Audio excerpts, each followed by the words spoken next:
Is it? Can you see it? Anyway, hi. Hello. Welcome back to my channel. I did a thing. I've been doing things. Yeah, so I bought a bunch of books. Not all at once. This has been over the course of a month, but I haven't put them away because I wanted to film this video. And I was waiting for this second box to come. But yeah, I bought it. There has to be at least 17 books here that I bought in the month of November. And we're gonna open them all and take a look at what they are. Some of them I got in store for a hell of a deal. And some of them I did not get in store. So let's see what we got. We are off to a terrible start.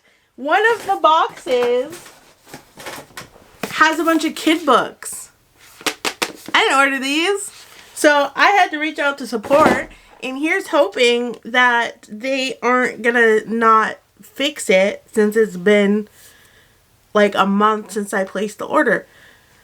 Bruh, I'm so irritated. The books in that cart were so... Let me tell you what was in there, okay? Let me tell you what was in there. It was such good books. And I better get them. I went on the website and a lot of them are still on there. So I could reorder, but I want to wait and see what they say before I do. So there was The Tempest of Tea, Lore of the Wells, At First Spite, Sunbringer, and Happy Place by Emily Henry. Now, I ended up buying Happy Place because I forgot that I ordered it. So at least there's that. But my golly, I cannot believe that I got the wrong order. That's never happened. I've ordered from Book Outlet at least 6 times and that's never happened. So here's hoping they're very understanding about it. But let's talk about the other books I got because I still got enough to warrant in a book haul video. Let's start with Target. So on top of the books I'm going to show you, I also got Happy Place, but I've already started reading that, so I'm not going to include it in the haul. But I also got Beach Read by Emily Henry, which is popular. Real by Kennedy Ryan, which 20% off. That's absolutely a steal. Though when I did the math with the conversion, it turns out that I spent a lot more than I was planning on spending, and I probably could have gotten them for the same price in Canada. But I thought I was getting a steal, and you know what? I have it. I have this book in my hand, so it's well worth it because this is already being highly praised, and it just got re-released, I think, a couple weeks ago. But yeah, this was originally self-published by Kennedy Ryan, a part of the Kingmaker series or something along those lines, or the Hollywood something series. And now they're republishing all of the books traditionally.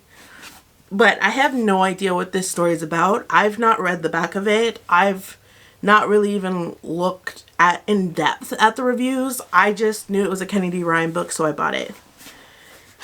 Love in Winter Wonderland. I also don't know what this book is about. So let's see. Charming, handsome Trey Anderson is struggling to balance the pressure of school popularity with a job at his family's local bookshop, Wonderland. Quirky, creative Ariel Spencer needs tuition for an art program for her dreams, and an opening at Wonderland is the answer. When Trey and Ariel learn that Wonderland is on the brink of being shut down by a neighborhood gentrifier, they team up to stop the doors from closing before the Christmas Eve deadline and embark on a hate-to-love journey that will change them forever. So this is by Abuela Bello. I hope I'm saying her name right. I read her other Christmas book, Only for the Holidays, which I actually have on Instagram right now as a giveaway. I think it'll be done by the time that this video goes out. But it's only the first in many giveaways that I'm doing if you sign up for my newsletter. So I would say it's worth signing up to see if I end up doing this one next year. But I really did like Only for the Holidays. I'm not giving it away because I didn't enjoy it. It's just not something I think I'll read again. It's definitely well worth reading during the Christmas time. It will put you in the vibe, which I'm hoping I can get to this before the end of December.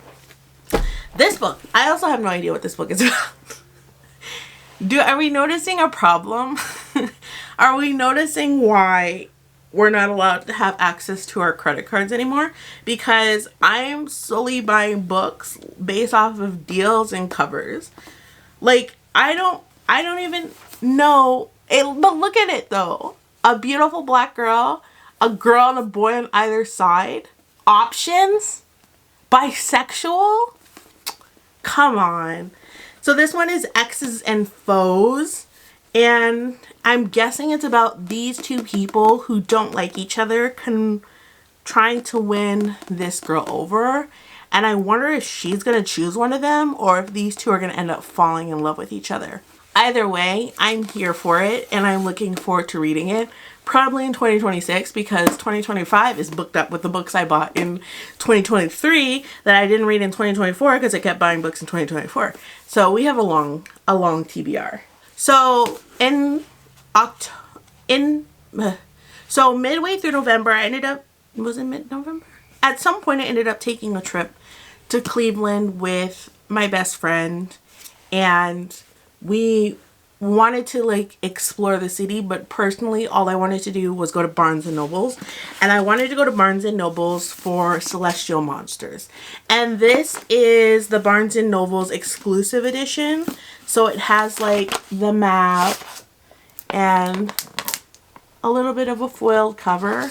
I'm not gonna lie to you, as far as special editions go, this one isn't that impressive, but it does have stuff like this. Can you see it?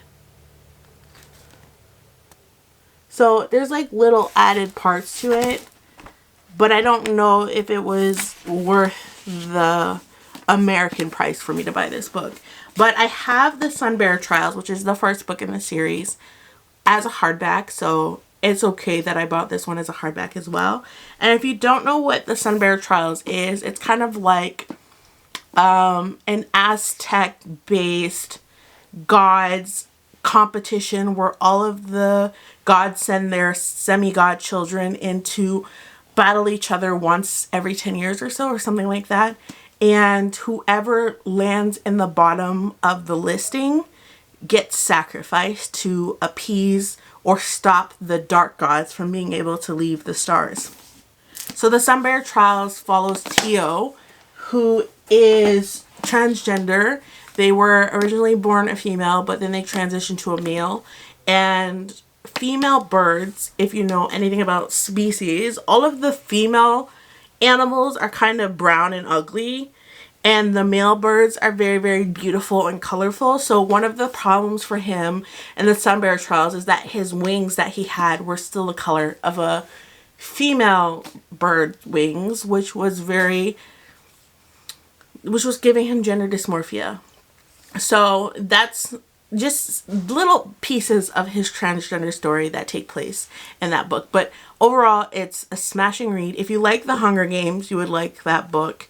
If you like books that are based in cultures, like if you're like a huge fan of like Greek mythology or Roman mythology or Viking mythology, then I think you would like this like Mexican based mythology and the diversity that it presents through the indigenous people that exist in the world that the book takes place in.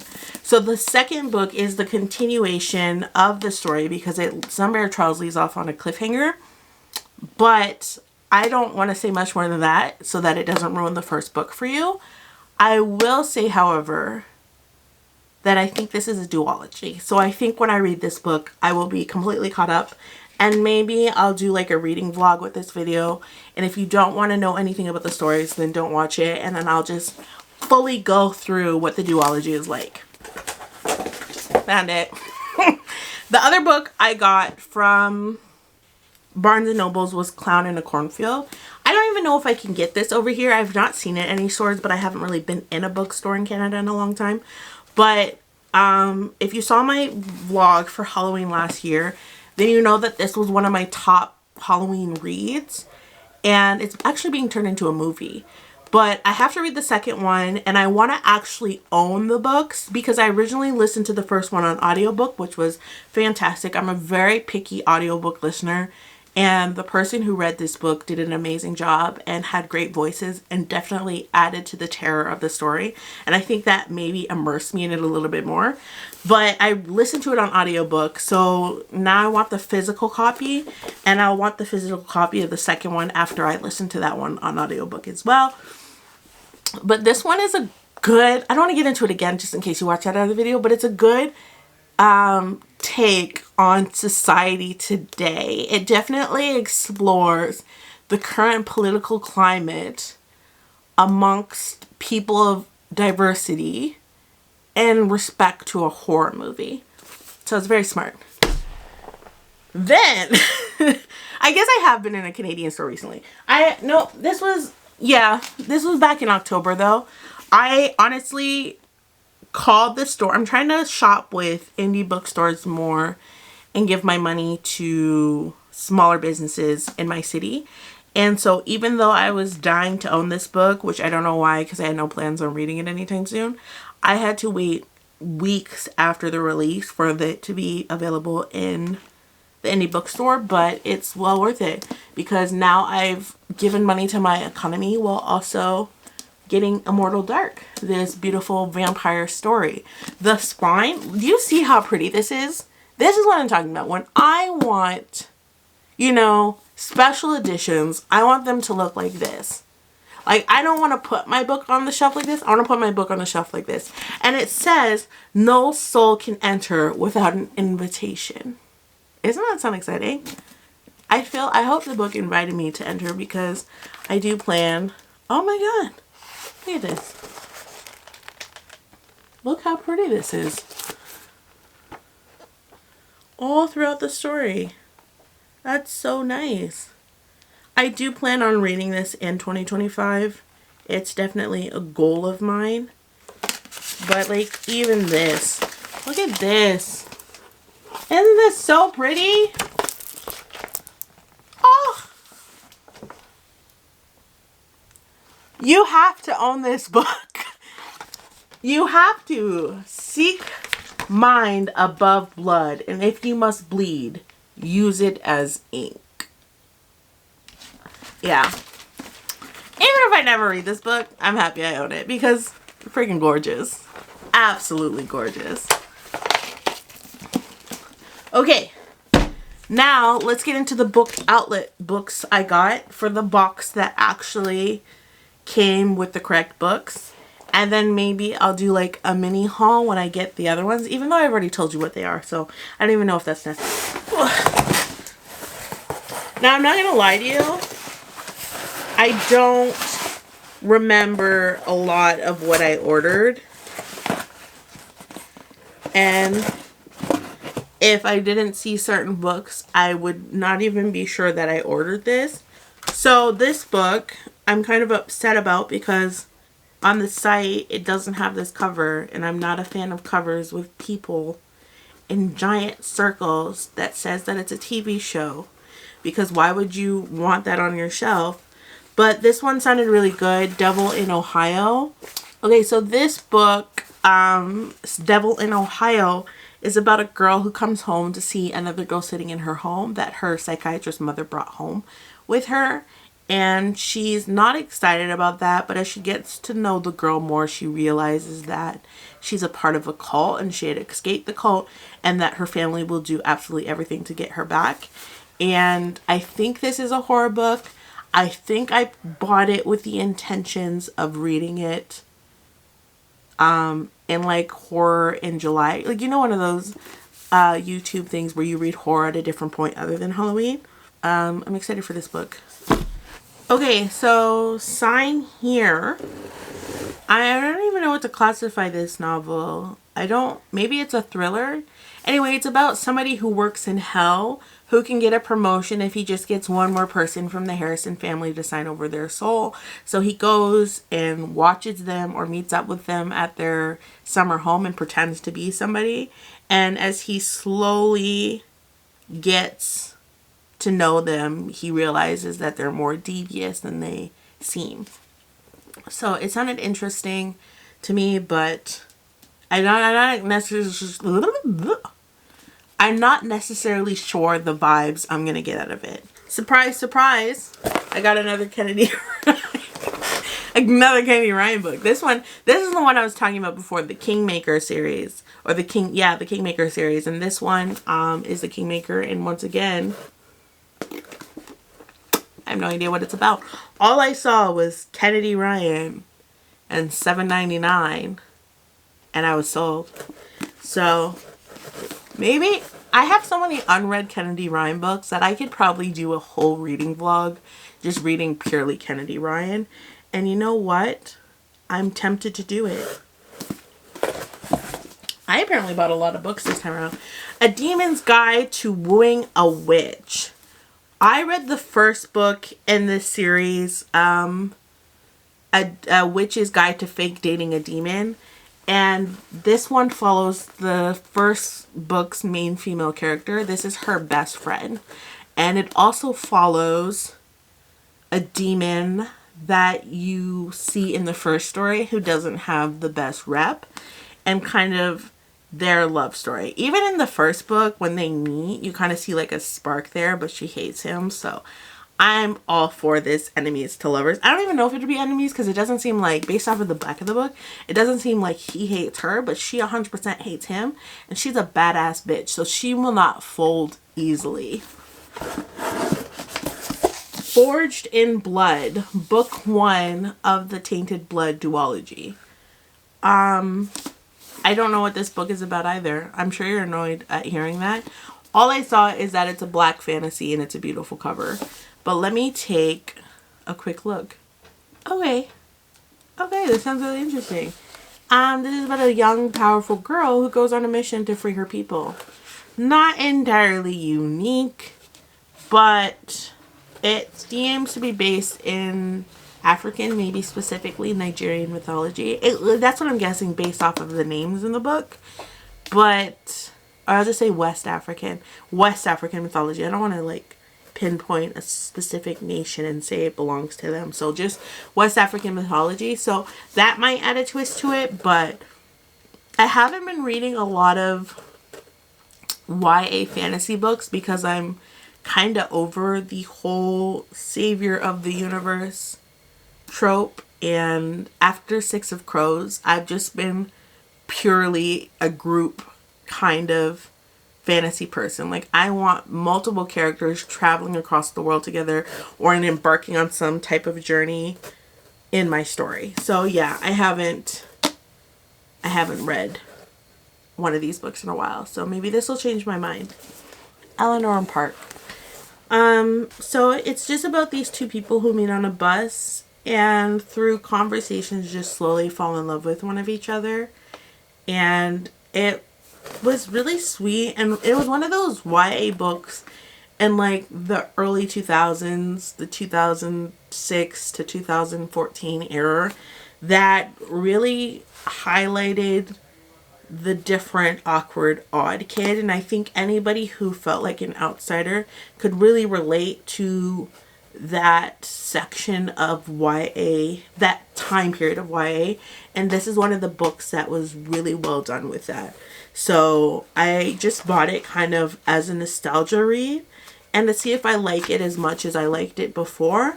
And if anything, just to own it. So if I do have kids, it's something I can pass down to them in hopes that they get the same feelings that I did. The Obsession. Boy meets girl, boy stalks girl, girl gets revenge. So I read the back of this book and I was absolutely obsessed. It's about this boy who's stalking this girl and she can't figure out what's going on. And when she realizes that she's being stalked, she is determined to fuck him up. She is determined to get back at him because she is sick of men controlling her life.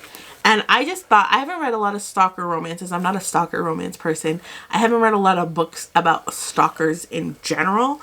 But I just thought this would be a really good female rage book. And I think in the era of post-November 6th that we're in, we need to see more angry women taking their lives back and messing some stuff up. So that's why I got this book and I can't wait to read it.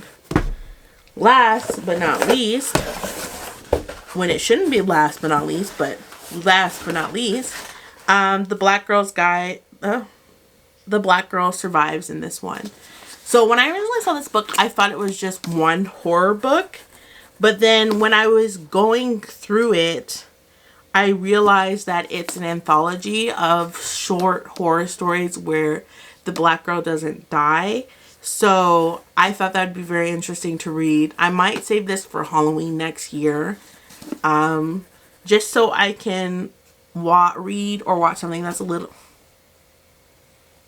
Just so I can read something that's a little bit different and not necessarily on the same vein. But I will say, every horror book I've read thus far, I don't know if it's just what's being published now or just what I'm drawn to, very, very unique in the way that it chooses to on the people that it chooses to focus on, or the progression of the storyline.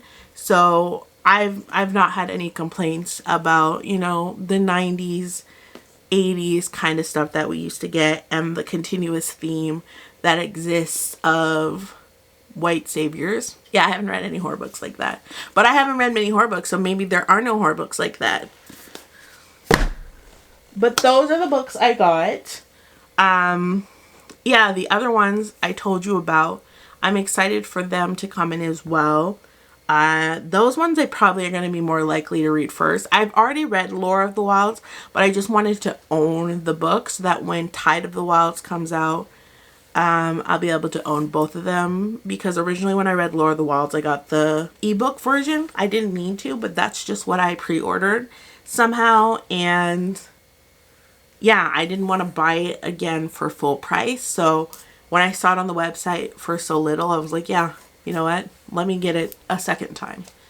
But yeah, thank you so much for joining me. I hope, like you hope, that you'll see these videos in a reading vlog sometime soon.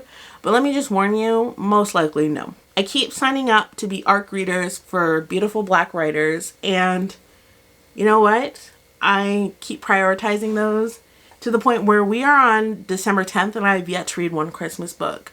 So we gotta figure it out. But how about this? I'll make you a promise. At least one of these books I'll read in the next 3 months. For you, with you, together. Well, thank you so much for watching if you got to this point. I hope that the next book you read is a 5-star read, and I hope that you have an amazing day. Bye.